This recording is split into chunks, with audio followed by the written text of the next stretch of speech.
Ok, voilà, j'ai réalisé le projet le plus abouti de ma carrière pour l'instant. Un documentaire que j'ai filmé tout seul sur une athlète et sa route vers une qualification au JO de Paris 2024. J'ai pas mal de choses à vous partager sur la préparation, le matériel utilisé. J'ai eu pas mal de petites galères aussi. Bref, je vais vous donner pas mal d'astuces. Donc bienvenue dans le behind the scene d'un documentaire. Hello l'équipe, c'est Maxime, bienvenue sur Pile et Face. Je suis très content de faire cette vidéo qui a demandé plusieurs semaines de travail. Pour ceux qui ne l'ont pas vu, j'ai sorti un documentaire de 20 minutes sur ma chaîne. C'est clairement la vidéo où j'ai le plus travaillé et celle où j'en suis le plus fier. Donc si vous ne l'avez pas encore vue, je vous conseille d'aller la voir avant de regarder cette vidéo. Et avant de rentrer un petit peu dans les détails, dans les différentes parties du tournage, je dois vous avouer que je suis un peu tombé amoureux du style de vidéo de documentaire. En fait, je pense que j'aime trop la manière de filmer de manière un peu plus organique, sans trop de scénario et surtout sans jeu d'acteur en fait. Essayer de mettre en valeur l'humain et essayer de capturer surtout les meilleurs moments sans que ça soit scripté. J'avoue que je trouve que c'est un exercice qui est assez excitant et qui me plaît de plus en plus. Et honnêtement, je pense que c'est d'ailleurs un des exercices qui permet de s'améliorer assez rapidement en vidéo parce que t'as pas le choix, t'es dans l'action, faut que tu essaies de capturer le moment. C'est aussi pour ça d'ailleurs qu'on avait lancé il y a quelques semaines maintenant un défi de portrait d'un sportif aux membres de Vidéas Pro. J'en parlerai d'ailleurs dans une vidéo un petit peu sur le sujet. Mais du coup, l'objectif, c'était de réaliser une petite vidéo en fait sur un sportif. Honnêtement, les vidéos étaient assez incroyables. Je suis très content du retour. Donc, je me suis dit que ça pouvait être aussi sympa de faire à mon tour ce défi-là en poussant le truc un peu plus loin avec un documentaire. Mais du coup, dans cette vidéo, j'avais plusieurs objectifs. Le premier, c'était de faire un docu en équipe très réduite, c'est-à-dire seulement moi. Je voulais pas avoir de cadreur, d'ingé son ou quoi que ce soit. Je voulais essayer de tout faire tout seul. Deuxièmement, je voulais utiliser du matériel, on va dire, accessible, c'est-à-dire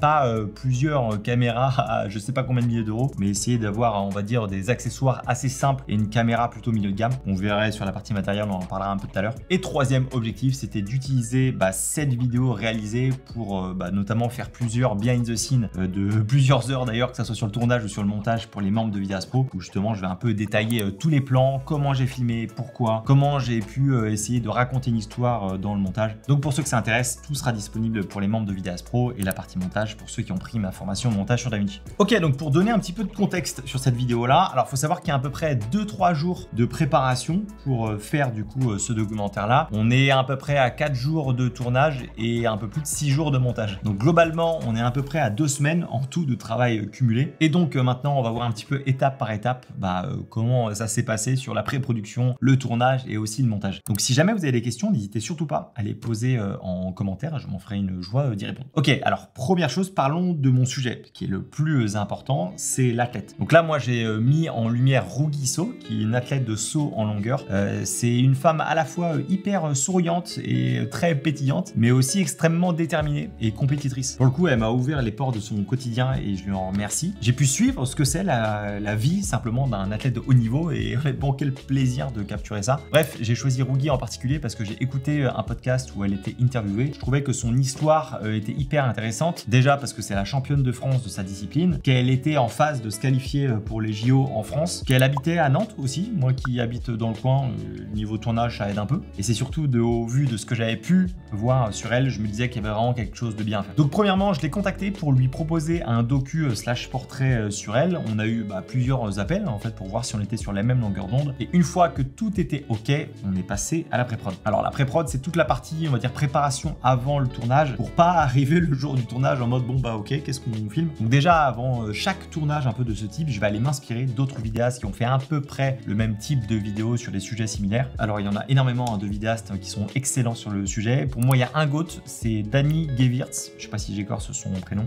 Pour moi, c'est vraiment le gars le plus fort là-dedans. Je mange vraiment ses docus à l'appel. Il y a aussi Mark Bone que j'aime beaucoup regarder, Eric Flaubert qui en fait aussi des très bons. Alors globalement, la plupart sont américains, mais je vous conseille d'aller voir leur travail. Vous allez voir que vous allez pouvoir un peu vous en inspirer. J'ai aussi mangé pas mal de docus Netflix. Je pense à celui de Simone Biles sur la partie gymnastique, Formula One aussi, qui est un peu un classique, et Sprint que j'ai vu qui était aussi pas mal. L'idée, c'est honnêtement de voir comment ils racontent une histoire et aussi comment ils mettent en avant leurs personnages. Alors bien évidemment, j'ai ni le budget ni l'équipe d'une prod Netflix, donc je m'attends clairement pas à faire un résultat similaire, mais au moins ça me permet de voir ce que j'aime et ce que j'aime pas. Donc ça, je vous conseille aussi de faire, de vous inspirer un peu de ce que font, on va dire, les meilleurs. L'étape d'après, c'est ce qu'on appelle le mood board. C'est un peu en fait une planche vierge où je vais venir ajouter tous les screenshots des vidéos que j'ai vues et qui m'ont inspiré justement pour faire ce docu-là. Moi, typiquement, j'utilise Milanote, c'est une application qui est en partie gratuite et ça permet d'avoir un endroit où ranger justement tous ces screenshots-là, mais aussi d'y ajouter quelques notes, les endroits où on va filmer et aussi les différents intervenants externes du documentaire. Sur cette planche-là, je vais aussi ajouter une petite description de mon sujet qui vont servir pour les sponsors de la vidéo et aussi pour Rugi. L'idée, c'est de leur envoyer le mood board et de voir si on est tous d'accord simplement sur la vidéo et sur l'objectif de celui-ci. Je parle de sponsor parce que dans ce cas-là, j'ai offert en fait la vidéo à la tête en échange que je puisse filmer le behind the scene et de pouvoir le partager, ce BTS-là de la vidéo aux différents membres en fait de Vidaspro. On va pas se cacher, il y a plusieurs semaines de travail, je dois mobiliser un cadreur avec moi. Donc clairement, sans sponsor, j'aurais pas pu faire simplement ce type de vidéo. Et un des sponsors qui me suit depuis le début, et ça tombe bien parce que c'est aussi l'outil que j'utilise depuis que j'ai commencé la vidéo, c'est Artist et je suis hyper content qu'il me fasse confiance sur ce genre de projet. Alors si vous avez vu le docu, normalement vous allez dû entendre différentes ambiances sonores dans la vidéo. Et pour ça, j'ai poncé une catégorie que j'adore d'ailleurs sur Artist, c'est quand tu vas dans la partie genre et tu prends la partie ambiance. En fait, c'est des musiques qui sont assez subtiles mais qui apportent, je trouve, quelque chose à la narration. C'est léger, c'est un petit peu en fond, mais je trouve qu'en fonction de la voix off et aussi du texte, je vais ajouter un filtre dans la partie mood et boum, je vais avoir une ambiance sonore qui je trouve est hyper intéressante à écouter. Donc je vous conseille de passer beaucoup de temps à trouver celle qui convient le plus à votre vidéo et à cette partie de votre vidéo. Et je dis ça, mais le sound design c'est exactement pareil, c'est tous les petits bruits que vous allez ajouter pour justement plonger un petit peu le spectateur dans votre vidéo. Alors pareil sur Artlist, il y en a des dizaines de milliers. Ils ont sorti un pack de sons qui s'appelle le son de la détermination, qui est justement dans le thème du sport et qui est parfait parce qu'on a des bruits d'athlètes, on a des bruits liés au sport avec différents bruitages, avec des bruits de balles, etc. Donc voilà, on est exactement pile dans le thème. Bref, si jamais Artlist vous intéresse, vous avez plusieurs abonnements en fonction de ce que vous avez besoin. Et si jamais vous passez par mon lien, vous aurez 2 mois supplémentaires et gratuits. Donc merci à tous ceux qui passent par mes liens. C'est grâce à vous que je peux faire ce type de documentaire. Ok, parlons du matos maintenant parce que certes, dans les grandes lignes du docu, je savais à peu près ce que j'avais filmé, mais j'avais pas non plus tant d'infos que ça. En tout cas, j'avais pas un storyboard qui était bien écrit. Simplement parce que voilà, je savais pas trop à quoi m'attendre et Rugi m'en a peut-être non plus. Donc pour moi, dans ce type de situation, il faut un setup qui soit efficace, qui soit rapide et pas trop encombrant. Très important aussi, je veux un rendu organique. Donc j'ai écarté directement l'idée d'avoir un stabilisateur et que tous les plans soient parfaits. Au contraire, moi je veux que ça soit justement qu'il y ait un peu d'imperfection. Et donc pour ça, j'ai choisi de partir sur un rig à main levée. Alors déjà, si on parle un peu de la base de ce rig-là, notamment avec la caméra. Le but de ce documentaire, c'était de faire une vidéo avec un boîtier et de sortir de belles images avec entre guillemets peu de matériel. Donc en fait, j'ai voulu prendre un boîtier, on va dire un peu milieu de gamme, malgré que j'ai des, on va dire des boîtiers bien plus avancés. Et donc j'ai choisi de filmer avec le Sony ZV-E1. Je vais pas vous cacher que c'est honnêtement ma caméra, je pense, préférée. Sans vous mentir, c'est la caméra que je choisis bien plus maintenant que mon Sony A7S III. Simplement parce qu'elle a toutes les specs du Sony A7S III avec un bien meilleur autofocus. Elle a une très bonne gestion en basse lumière avec un double ISO natif. Et on a la possibilité maintenant de faire la 4K 100 images par seconde. Et aussi très important, mais moi j'ai aucun problème de surchauffe. Je sais que certains ont eu des problèmes. Moi personnellement, j'ai filmé en podcast, j'ai filmé en interview aux clients pendant des heures, il faisait chaud, etc. J'ai jamais eu aucun souci. Et pour moi, si j'ai un boîtier à recommander aujourd'hui, c'est bien celui-là. Donc ça, c'est pour la partie boîtier. Ensuite, en optique, j'ai utilisé à 80% du temps, j'étais à un zoom standard, un 24-70. Là, j'ai utilisé le Sony G Master 2e génération. C'est clairement l'optique pas la plus abordable. Quoi ? J'aurais pu très bien faire le travail avec un Tamron 28-75 ou un Sigma 24-70. Là, j'avais celui-là entre les mains, donc forcément, c'est celui-là que j'ai pris. Ensuite, pour objectif grand angle, j'ai pris le Sony 16-35 f4 qui me suffit très bien, même en f4. Je l'ai honnêtement utilisé assez peu, peut-être à 5% des plans. Et en troisième optique, j'ai un peu utilisé le télézoom, le Tamron 70-180 de première génération. J'ai peut-être utilisé à 10-15% du temps pour certains plans. Donc ça, c'est ma base. Optique plus boîtier. Maintenant, on va pimper un petit peu cette partie-là. On va utiliser ce qu'on appelle un rig pour le rendre un peu plus agréable à utiliser et plus pratique. Alors personnellement, je déteste avoir un rig avec plein de trucs qui me servent à rien. Donc globalement, tout ce que vous voyez sur ce rig-là, c'est des choses qui me servent et j'ai pas besoin de plus. Alors pour fixer, on va dire plein d'accessoires autour de la caméra, on va ajouter ce qu'on appelle une cage. Il y en a plein pour tous les modèles qui existent. Là, moi, c'est une small rig, comme d'ailleurs tous les accessoires que j'ai. Par-dessus, j'ai ajouté une poignée avec un bitonio mieux d'ailleurs pour le monter sur le moniteur. La poignée du dessus, je la trouve vraiment utile parce que déjà ça fait un point de contact. Ça permet d'avoir un centre de gravité qui est un peu plus pratique et donc d'avoir des plans un peu plus doux. C'est aussi bien plus facile à tenir. Au-dessus de la poignée, j'ai mis du coup un moniteur. C'est un Atomos Ninja 5 avec un pare-soleil. Je recommande pas du tout ce moniteur pour du docu simplement parce que ça fait du bruit. Il y a justement un ventilateur qui souffle pas mal. Et vu que j'ai mon micro qui est à côté, ça s'entend dans certains plans et ça m'a pas plu. Par contre, le pare-soleil m'a été hyper utile. Justement, vu qu'on a beaucoup filmé en extérieur, au moins ça me permettait de bien voir ce que je filmais et ça c'était plutôt cool. En micro, dans un premier temps, j'ai utilisé un vieux Deity parce que je pouvais pas brancher justement la griffe du Sony, donc j'étais obligé de passer en prise jack, qui a pas mal bugué, donc j'ai changé et je suis passé avec un Joby aussi que je teste, qui est honnêtement pas mal. C'est pas incroyable, j'aurais bien aimé shooter avec une petite FX3 et du coup un module audio dédié, mais bon, on va dire que pour ce type de projet, voilà, ça suffit. Ce micro-là, je l'ai attaché à une poignée latérale. C'est une poignée en bois parce que je trouve ça plus agréable en fait simplement à tenir. Ça me permet d'avoir plusieurs manières de tenir le boîtier. Bien que honnêtement, cette poignée, je l'ai pas utilisée. Tu vois, c'est peut-être celle-ci qui pourrait voler. Maintenant, c'est utile pour déporter, on va dire, le micro. Donc c'est pour ça que je la laisse. Et aussi très important pour pas avoir de problème de batterie, j'ai ajouté une batterie V-mount à l'arrière, justement aussi avec un petit mécanisme de chez SmallRig. Ça permet de l'enlever facilement et aussi de pouvoir retourner l'écran sans trop de soucis. Des batteries V-mount, j'en ai plusieurs, mais j'en ai surtout deux que j'ai utilisées pour ce tournage. Les deux sont de 99. Ça permet d'alimenter aussi du coup le moniteur directement avec une demi-batterie. Donc ça, je l'alimente avec un D-tap et ensuite en USB-C avec le boîtier. Donc ça me permet de pas du tout me soucier de la partie batterie et ça, j'avoue que c'est assez agréable. Je bosse honnêtement assez peu avec des batteries Velox simplement parce que c'est assez lourd. Mais là, j'avoue que ça a été plutôt pratique parce que ça me permet d'une part de pas me soucier de la batterie, mais aussi d'alourdir un petit peu plus le setup pour justement avoir des plans un peu plus doux et un peu plus organiques. On a plus l'impression entre guillemets que j'ai un stabilisateur sans trop en avoir un et donc ça j'avoue que c'est assez pratique. Là, j'ai en particulier utilisé la VB99SE de chez SmallRig. C'est une batterie qui est assez récente et en plus elle est un peu plus petite que les autres malgré la même puissance. Donc ça, c'est assez agréable, surtout que ça se recharge en 2 heures, donc tu peux même recharger ton ordi avec. Ça, j'avoue que depuis que je l'ai, cette batterie là, je l'emmène partout avec moi, c'est vraiment mon truc de secours. Et là, typiquement pour ce type de projet là, voilà, ça a été que du bonheur à utiliser. Dans tous les cas, je vous mets le lien de tout ce que j'ai utilisé en description. Après, ça va être très simple, tout ce que j'ai utilisé, ça vient de chez SmallRig, que ça soit pour ce setup là ou pour tous mes autres boîtiers avec les autres marques. J'ai toujours le même accessoiriste, c'est SmallRig. Pour moi, c'est le meilleur rapport qualité-prix et en termes de surtout de qualité, c'est des choses qui pètent pas. Donc c'est clairement la marque que je vous conseille pour tout ce qui est accessoire. Ensuite, sur l'optique, j'ai utilisé des filtres ND de chez Nisi. J'en ai testé beaucoup, des filtres ND, et c'est ceux-là avec qui j'ai le moins, on va dire, de shift de couleur. Donc c'est ceux-là que j'aime bien utiliser. Et donc voilà, on arrive à un setup qui est pas trop lourd, qui est même assez léger et qui est surtout très pratique. Moi, j'avais surtout besoin d'avoir un setup qui soit assez réactif, vu que je sais pas exactement ce que je vais filmer, ça va aller très vite, etc. C'est pour ça que j'avais besoin déjà d'avoir un zoom, d'avoir un filtre ND variable pour ajuster mon exposition rapidement. Et là, honnêtement, pour en avoir testé des rigs, c'est celui-là qui me permet d'être le plus versatile. Ok, parlons du tournage maintenant. Alors, faut savoir déjà que pour un athlète, faire une vidéo pour eux, c'est un bonus, mais c'est clairement pas leur priorité. Donc en fait, c'est vraiment à nous de nous adapter à eux, à leur manière de fonctionner, leur agenda, et c'est clairement pas à moi de dicter, on va dire, les règles. En fait, je dis ça qu'au moment du tournage, il faut clairement se faire le plus petit possible sans trop les perturber. Donc bien évidemment, je vais jamais lui demander de refaire une action, de jouer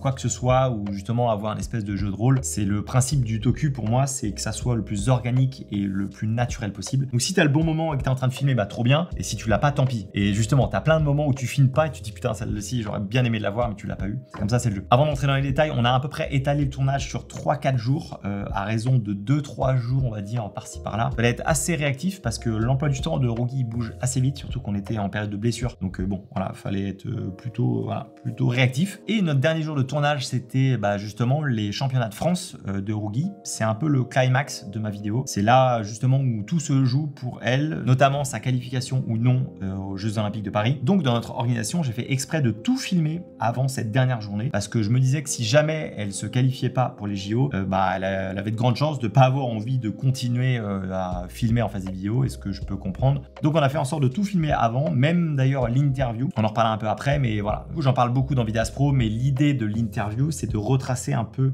qui elle est, lui poser des questions sur d'où elle vient, justement s'intéresser à sa motivation, ses ambitions ambitions, ses échecs aussi très importants. En général, pour ce type d'interview, je prépare assez peu de questions. J'aime vraiment bien essayer de suivre un peu le flow de la discussion et essayer pas trop de m'attarder justement sur mes questions, mais plutôt de rebondir sur ce qu'elle me dit et d'avoir une conversation assez fluide. Le but, c'est que ça soit le plus naturel possible. Et si je suis là en train de faire des questions-réponses et suivre ma feuille, je sais très bien que ça ne sera pas le plus naturel possible. Ensuite, pendant le tournage, j'ai énormément filmé des moments de vie parce que c'est ce que je voulais mettre en avant le plus. On s'était mis d'accord et moi, c'est ce que je voulais faire, c'était mettre l'humain en fait derrière l'athlète, montrer que c'est des gens comme nous en fait au quotidien. Et donc, essayer de filmer un maximum de moments, on va dire un peu plus intimes, des moments avec sa famille proche, des moments où on rigole un peu plus et voilà, c'est des sujets, on va dire un peu plus légers dans la vidéo, mais je trouve que voilà, c'est important aussi d'avoir ces moments un peu plus calmes. Et d'ailleurs, je pense que vous le voyez aussi, mais il y a des moments où c'est très mal cadré, le flou saute, on voit que je dézoome, c'est pas beau. Mais justement, comme elle dit quelque chose qui était intéressant, j'avais envie justement de garder ce côté organique et du coup, j'ai préféré laisser ces moments qui étaient, on va dire, pas les plus visuels. Donc la strat, c'était de filmer un maximum pour avoir le choix au montage. Alors évidemment, je détaille tout ce que j'ai filmé, comment j'ai filmé chaque plan,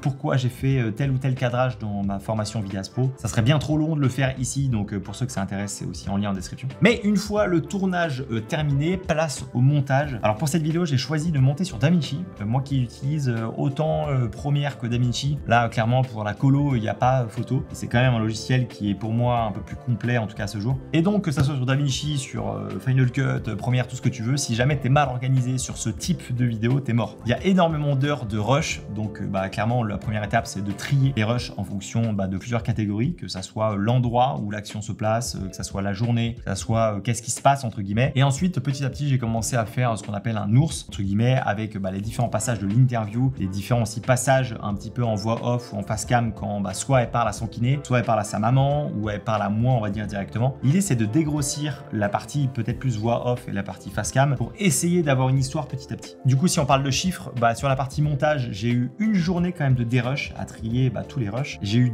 2-3 jours quasiment de montage et d'assemblage à peu près de l'histoire, essayer de placer les bons endroits au bon moment. J'ai eu ensuite une journée d'audio entre le mixage audio, la musique, le sound design aussi, et une dernière journée de colo pour essayer d'optimiser et de faire passer aussi un petit peu d'émotion dans les couleurs choisies. Donc on est grosso merdo une bonne semaine de montage, mais c'est pour moi la partie la plus importante parce que je savais vraiment pas exactement à quoi ça allait ressembler au moment du tournage. Et je pense honnêtement, alors après ça tient qu'à moi, mais que la partie montage, c'est vraiment la partie la plus importante, surtout sur un documentaire. Encore plus quand c'est un docu comme ça, où tu peux pas préparer tant de choses que ça non plus. En fait, il y a une vraie réflexion sur la structure et l'écriture au moment du montage. Qu'est-ce qui va marcher, qu'est-ce qui va pas marcher, quelle partie mettre à quel endroit. Les changements de rythme aussi. Je sais pas si vous l'avez entendu, mais il y a plusieurs moments dans la vidéo où ça se calme, des moments où ça part un peu fort, il y a plusieurs teasers. Il y a aussi le climax de ma vidéo où j'ai fait un peu le choix de rien mettre en termes de son. Ça, c'est une petite référence aussi à Oppenheimer pour ceux qui ont la ref. Bref, il y a vraiment une grosse stratégie derrière le montage et c'est ce que je détaille aussi dans ma formation sur DaVinci. On a un gros BTS de plusieurs heures sur comment j'ai monté cette vidéo-là. Mais personnellement, je suis extrêmement content du rendu qu'a cette vidéo, que ça soit d'un point de vue tournage ou montage. Bien sûr qu'on aurait pu faire mieux. Maintenant, je suis quand même assez heureux et reconnaissant envers Rugi de m'avoir ouvert les portes à son monde. Maintenant, ce documentaire m'a appris pas mal de choses que j'aimerais vous partager. Le premier, c'est que c'est vraiment à toi de t'adapter quand tu fais un docu et pas l'inverse. En fait, les vidéos d'entreprise que je peux faire pour mes clients, c'est moi qui les drive. En général, je les conseille et donc on se met à filmer au moment où tout est prêt, tout est calé. Là, on est carrément sur du direct, on sait pas exactement ce qu'on va filmer et donc si tu loupes le moment, c'est mort, tu le retrouveras pas. Donc, il faut vraiment déjà avoir du matériel assez simple et assez réactif et surtout le connaître par cœur. Et vraiment pas le droit à l'erreur. Donc, vous n'avez pas le temps en fait de chercher quel est le bon réglage. Il faut vraiment savoir exactement où sont vos raccourcis. Ensuite, j'ai beaucoup filmé, mais peut-être pas assez. Je trouve que ça manque de certains moments un peu plus personnels. À refaire, je pense que je leur aurais peut-être attaché un micro tout le long pour enregistrer simplement ce qu'elle me disait. Je pense que ça m'aurait quand même pas mal aidé au montage. Plein de fois, en fait, je posais la caméra par terre, je filmais rien, mais je voulais simplement avoir l'audio. Et du coup, l'audio était pas de très très bonne qualité, donc à refaire, peut-être que je l'aurais caché, on va dire, un micro. Aussi, alors pour ça, c'est encore que mon avis, mais pour moi, dans un documentaire, le naturel prime sur la qualité. On met un humain en avant. Et du coup, c'est mieux si les plans sont beaux. Mais pour moi, le naturel est plus important. Donc, même si on voit un plan qui est dézoomé, même si le focus pompe un peu, bah pour moi c'est pas grave en fait. Ça apporte justement un petit peu de cachet et un petit peu de naturel d'avoir quelque chose qui est imparfait. Et finalement, bah, c'est des plans que je me suis vu mettre et je trouvais ça bah, pas si mal que ça, quoi. Et pour finir, il faut réussir aussi à se détacher de son sujet. Avec Rougui, bah, mine de rien, on a passé quelques jours ensemble, on s'est beaucoup parlé, elle s'est bah, forcément livrée un peu à moi. J'ai passé beaucoup de temps avec son entourage. Bref, j'ai commencé bah, indirectement à nouer une relation avec elle, à tel point que j'avais réellement envie en fait qu'elle réussisse et qu'elle se qualifie pour les JO. En soi, je dis pas que c'est mal, j'ai juste que bah, quand justement elle sautait, bah, moi j'avais le cœur qui battait à fond. Et en fait, j'avais limite plus envie qu'elle réussisse, qu'elle se qualifie. Et du coup, je pensais beaucoup moins à ma vidéo et à m'appliquer pour bah, voilà, faire la qualité dans mes plans, quoi. Et j'avoue que c'est un peu une première fois que je m'attache autant au sujet que je filme. Globalement, c'est des vidéos qui sont assez rapides. Là, passer plusieurs jours avec quelqu'un, bah forcément, tu noues un peu des liens. Et donc, je me suis dit que pour les prochains, on va dire, docu, j'essaierais de garder peut-être un peu plus la tête froide. Malgré bah, que pour eux, c'est peut-être l'événement d'une vie. On a le droit, en fait, d'avoir de l'empathie tant que ça nous perturbe pas, en fait, dans notre travail. En vrai, ça allait, mais forcément, j'étais un peu déçu pour elle à l'issue de cette journée des championnats de France. Donc voilà, mon retour sur ce documentaire. Si jamais vous avez des questions, n'hésitez surtout pas à me les poser en commentaire. Ça me fera plaisir d'y répondre. Et j'espère que ce type de vidéo vous plaît. J'essaierai honnêtement d'en refaire si jamais c'est le cas. Donc nous, on se dit à la semaine prochaine. La bise.